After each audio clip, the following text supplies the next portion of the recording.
我们公司的主要产品都是销往欧美的，包括部分东南亚国家。然后年销售额大概目前来说大概在1.2亿。我们在对外贸易过程当中将近有20年的时间一直是跟巴基斯坦发生贸易往来的。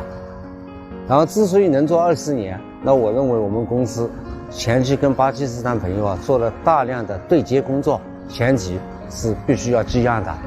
然后寄样以后有通过各个不同的等级的品相师来进行品相鉴定嘛，然后再要做天然度的鉴定，符合国际标准，然后他们才会来采购你的东西。